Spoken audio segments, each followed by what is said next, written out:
Hello my dear student, कैसे आप सभी लोग। आज के क्लास में हम लोग इन्वेस्टमेंट मल्टीप्लायर के बारे में डिस्कस करने जा रहे हैं। ठीक है, इन्वेस्टमेंट मल्टीप्लायर ये determination of income and employment unit का बहुत ही इम्पोर्टेंट टॉपिक है और ये गारंटी है कि एग्ज़ाम में इस बार 2025 की जो एग्ज़ाम होगी वो एग्ज़ाम में ये इन्वेस्टमेंट मल्टीप्लायर टॉपिक से आपको क्वेश्चन ज़रूर मिलेगा। Okay, then let's begin today's class.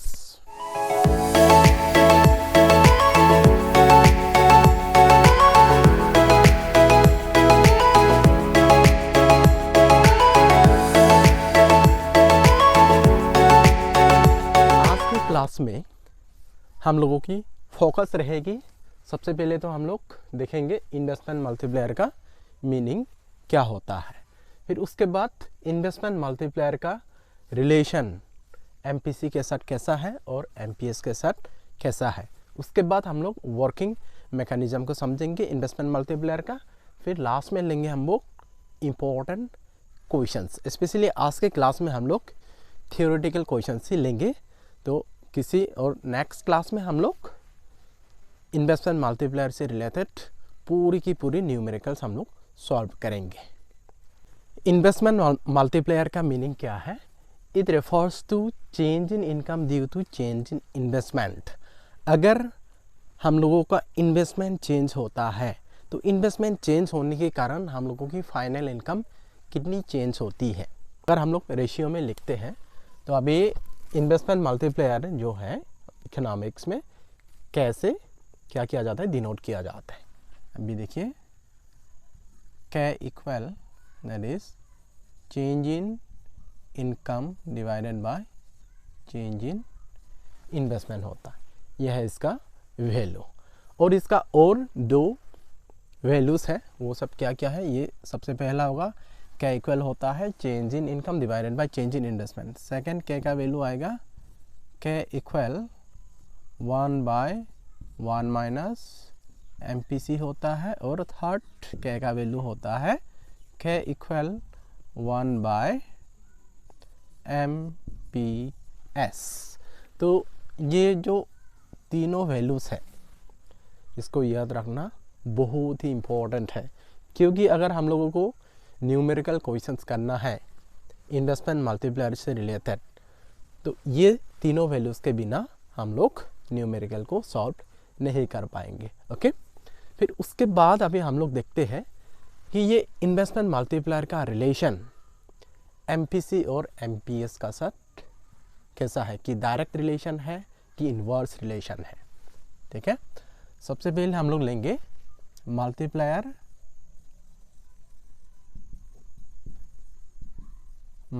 And MPC.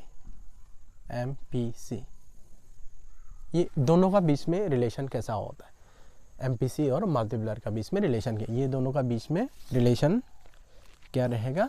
ये दोनों का बीच में रिलेशन होता है पॉजिटिव रिलेशन, पॉजिटिव या तो डायरेक्ट रिलेशन होता है। ये बात को ध्यान रखें, पॉजिटिव या तो डायरेक्ट रिलेशन होता है। अभी पॉजिटिव या तो डायरेक्ट रिलेशन का मतलब क्या है, अगर एमपीसी का वैल्यू ज़्यादा होगा तो K का वैल्यू भी ज़्यादा होगा, अगर एमपीसी का वैल्यू कम होगा तो मल्टीप्लायर का वैल्यू भी कम होगा। यही चीज़ को बोला जाता है पॉजिटिव या तो डायरेक्ट रिलेशन। क्वेश्चन में आता है, देखिए ये जो मल्टीप्लायर और ये एमपीसी के बीच में जो रिलेशन है, वो रिलेशन का ऊपर में क्वेश्चन सीबीएसई में पूछे जाते हैं। मैं अभी लिख देता हूँ हम लोगों की क्वेश्चन कैसे पूछे जाते हैं। सबसे पहला क्वेश्चन इस तरीके से पूछा जा सकता है, what is the relation between multiplier and MPC या तो एमपीएस। ठीक है, फिर सेकेंड टाइप ऑफ क्वेश्चन हो सकता है, prove that there is a direct या तो positive relation between multiplier and MPC with a numerical example. यानी सबको एक न्यूमेरिकल एग्जाम्पल का हेल्प से प्रूव करना है कि एमपीसी और मल्टीप्लायर के बीच में पॉजिटिव रिलेशन होता है। फिर थर्ड क्वेश्चन इस तरीके से पूछा जा सकता है, within inverted comma, there exist positive relation between multiplier and MPC. ये एक स्टेटमेंट दिया रहेगा, फिर क्या पूछा जाएगा, do you agree with the given statement, give valid reason in support of your answer. अगर एग्री है तो वैलिड रीजन देना होगा, if disagree even then you have to put valid reason in support of your answer. तो अभी हम लोग करके देखते हैं, प्रूव करते हैं कि ये दोनों के बीच में पॉजिटिव रिलेशन होता है।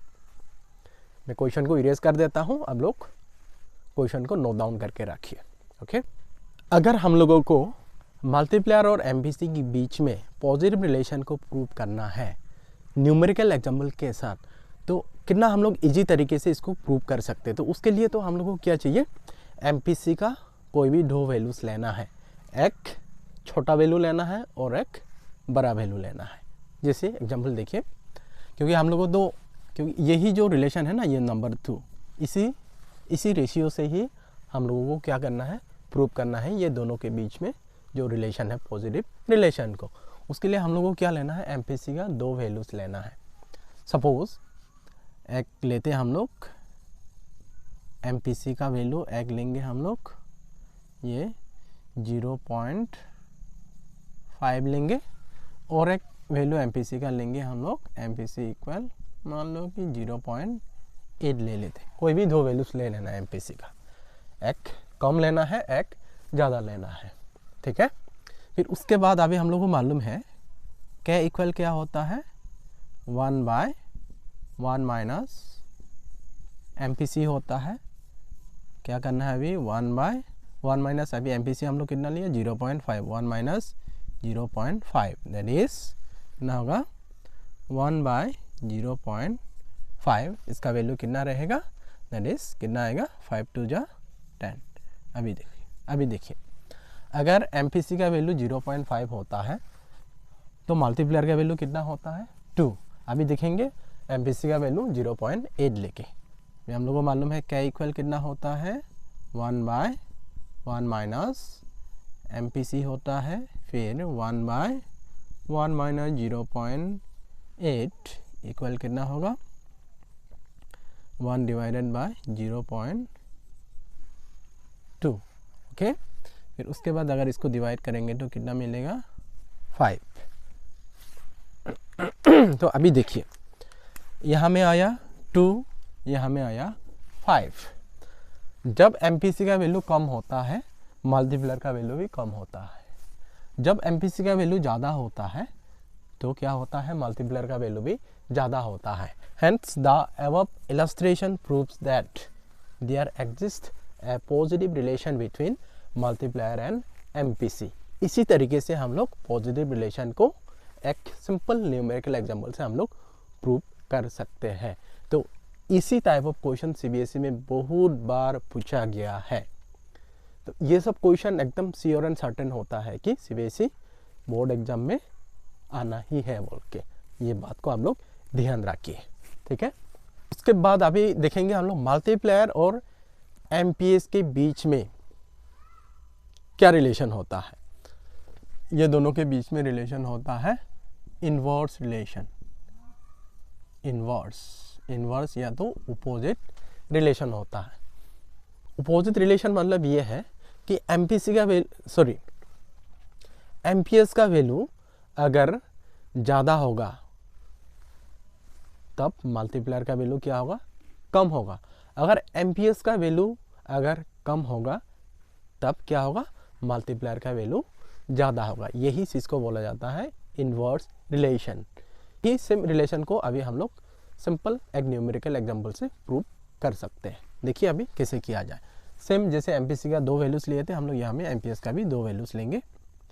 एक एमपीएस का वैल्यू लेंगे सेम यहाँ में 0.2 लेंगे, और एक वैल्यू लेंगे एमपीएस इक्वल 0.8 लेते हैं। दो वैल्यूज़ लेते हैं एमपीएस का।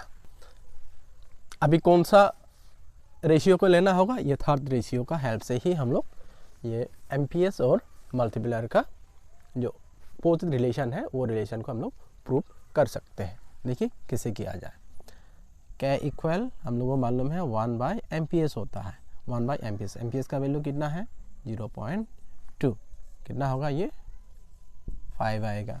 फिर उसके बाद इसमें लेंगे क्या इक्वल 1/एमपीएस दैट इज 0.8। अगर 0.8 होता है तो कितना होगा, जैसे यहाँ में 10 डिवाइडेड बाय 8 आएगा, कितना आएगा 8 1 जा 8, रिमाइंडर 2 पॉइंट आएगा, रिमाइंडर 2 8 2 जा 16 आएगा, रिमाइंडर 4 8 5 जा 40, दैट इज इसका वैल्यू कितना आएगा 1.25।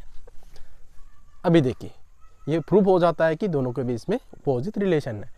अगर एमपीएस का वैल्यू कम होता है मल्टीप्लायर का वैल्यू ज़्यादा होता है। अगर एमपीएस का वैल्यू ज़्यादा होता है तब मल्टीप्लायर का वैल्यू कम होता है।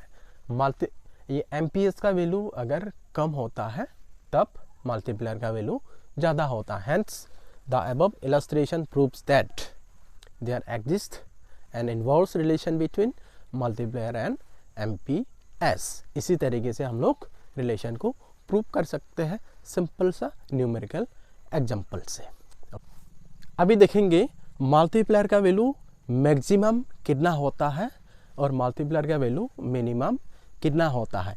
ये वैल्यूज़ का ऊपर में भी क्वेश्चन पूछा जाता है।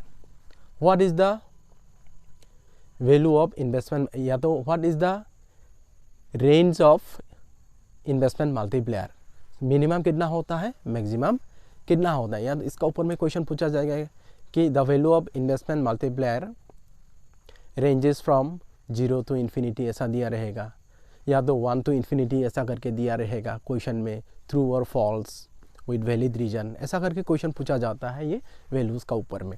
याद रखिए ये बात का जरूर, इन्वेस्टमेंट मल्टीप्लायर का मैक्सिमम वैल्यू होता है इन्फिनिटी और उसका मिनिमम वैल्यू होता है 1। 1 से कम नहीं हो सकता इन्वेस्टमेंट मल्टीप्लायर का वैल्यू। यही वैल्यू को हम लोग प्रूव भी करना है कि उसका मिनिमम वैल्यू 1 होता है और उसका मैक्सिमम वैल्यू इन्फिनिटी होता है बोल, क्योंकि हम लोग को मालूम है इन्वेस्टमेंट जो मल्टीप्लायर का वैल्यू किसका ऊपर में डिपेंड करता है, पॉजिटिव रिलेशन किसका साथ है, एमपीसी का ऊपर में। अभी हम लोग को मालूम है एमपीसी का वैल्यू कहाँ से कहाँ, उसका रेंज कितना है एमपीसी, उसका मिनिमम होता है एमपीसी का वैल्यू 0 और उसका मैक्सिमम होता है 1। एमपीसी का वैल्यू, उसका एमपीसी का मिनिमम वैल्यू 0 होता है और उसका मैक्सिमम वैल्यू 1 होता है एमपीसी का। अभी देखिए अभी हम लोग मिनिमम वैल्यू लेंगे एमपीसी का और एमपीसी का मैक्सिमम वैल्यू भी लेंगे। हम लोग को मालूम है क्या इक्वल क्या होता है 1/1 माइनस एमपीसी होता है ना। फिर उसके बाद 1/1 माइनस अभी सबसे मिनिमम एमपीसी का वैल्यू लेंगे 0, कितना आएगा 1 डिवाइडेड बाय 1, इसका वैल्यू कितना आएगा 1।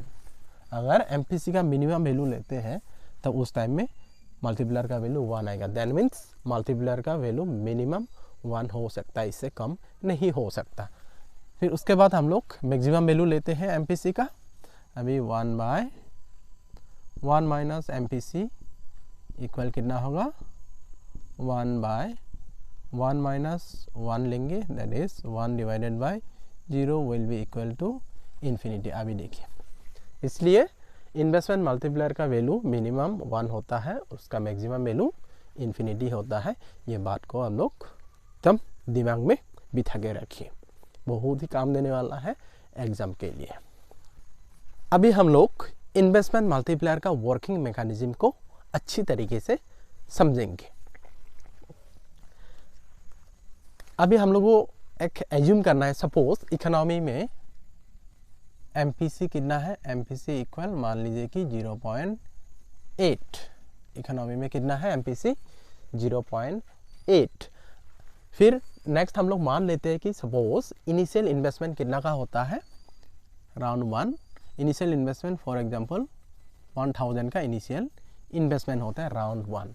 राउंड 1 में जो इन्वेस्टमेंट होगा वही होता है हम लोग का इनिशियल इन्वेस्टमेंट, ठीक है। अभी देखिए राउंड 1 में कितना होता है इन्वेस्टमेंट। अभी इन्वेस्टमेंट हुआ, इसका मतलब है कि पूरी की पूरी 1000 रुपीज़ को क्या किया गया, एक्सपेंडिचर किया गया। क्योंकि हम लोग को मालूम है एक आदमी का एक्सपेंडिचर दूसरा आदमी का इनकम होता है। अगर कोई 1000 का इन्वेस्टमेंट करता है दैट मीन्स पूरी की पूरी 1000 को क्या कर दिया, खर्चा कर दिया, स्पेंड कर दिया।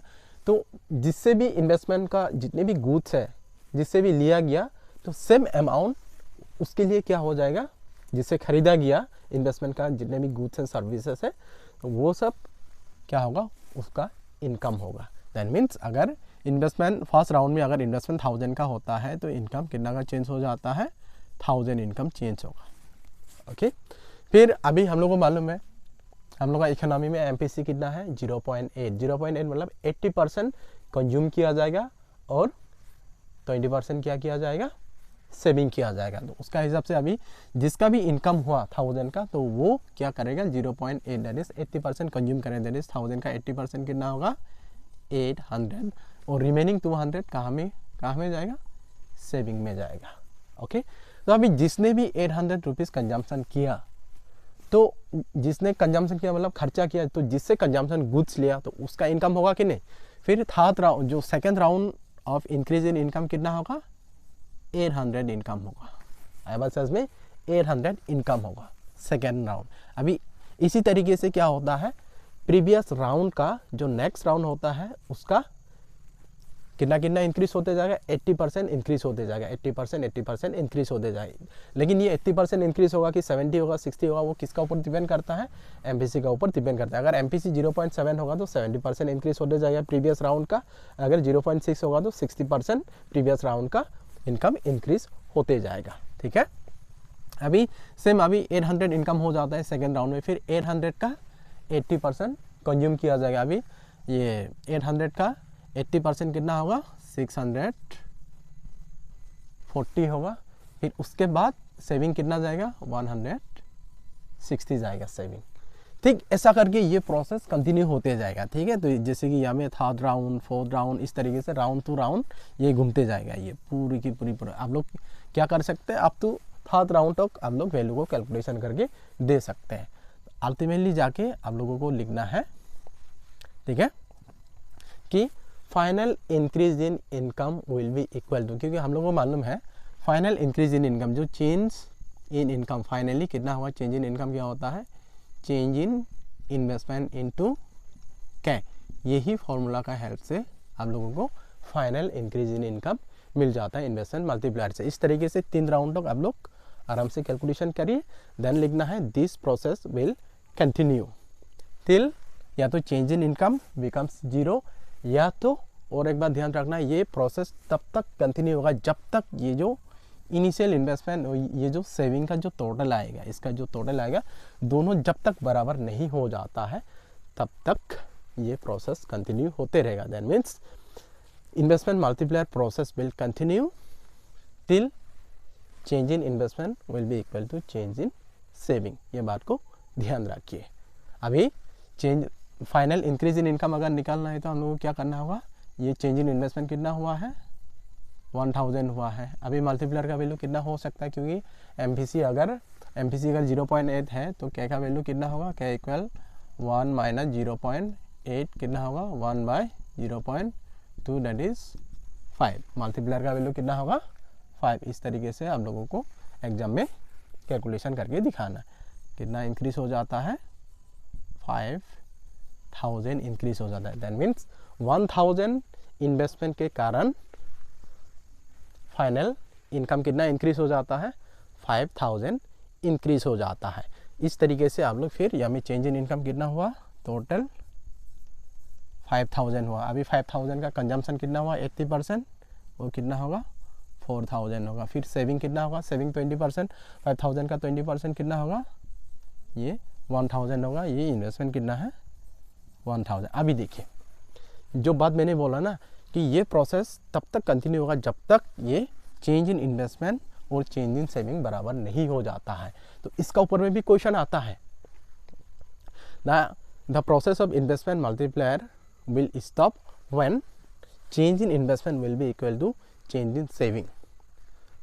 Prove the given statement with the help of investment multiplier. तो इस तरीके से आप लोगों को वैल्यू कैलकुलेशन करके ऐसा करके दिखाना होगा। Hence it is prove that investment multiplier stops when change in investment is equal to change in saving. इस तरीके से आप लोग आंसर को एकदम परफेक्ट तरीके से आप लोग दे सकते हैं ताकि आप लोगों को फुल मार्क्स मिले ऐसी टाइप ऑफ क्वेश्चंस के लिए। Okay, working mechanism of investment multiplier से रिलेटेड किस तरीके के क्वेश्चन सीबीएसई बोर्ड एग्जाम में पूछे जा सकते हैं। अभी देखिए सबसे पहला क्वेश्चन या तो सिंपल तरीके से इस तरह से पूछा जा सकता है, explain the process of investment multiplier. या तो second explain the working mechanism of investment multiplier, या तो क्या है prove that the process of investment multiplier stops when saving is equal to investment, या तो change in saving is equal to change in investment, या तो change in investment is equal to change in saving. फिर last question इस तरीके से हो सकता है, how an initial increase in investment affect the level of income of the economy, so it's working with a suitable numerical example. जैसे मैंने explanation दिया वर्किंग मैकेनिज्म का, सेम एक्सप्लेनेशन आप ये चारों के चारों क्वेश्चन के लिए आप लोग दे सकते हैं। बिल्कुल आप लोगों को फुल मार्क्स मिलेगा। अभी आपको देखना है कि क्वेश्चन क्या डिमांड कर रहा है, डिमांड का हिसाब से आपको आंसर का सप्लाई भी देना पड़ेगा। आई होप आज का क्लास में जो टॉपिक हम लोगों ने डिस्कस किए वो टॉपिक आप लोगों को बहुत अच्छी तरीके से समझ में आया होगा। अगर आप लोगों को आज का क्लास अच्छा लगा है तो प्लीज़ मेरा चैनल को सब्सक्राइब कीजिए, लाइक कीजिए, कमेंट कीजिए और शेयर कीजिए।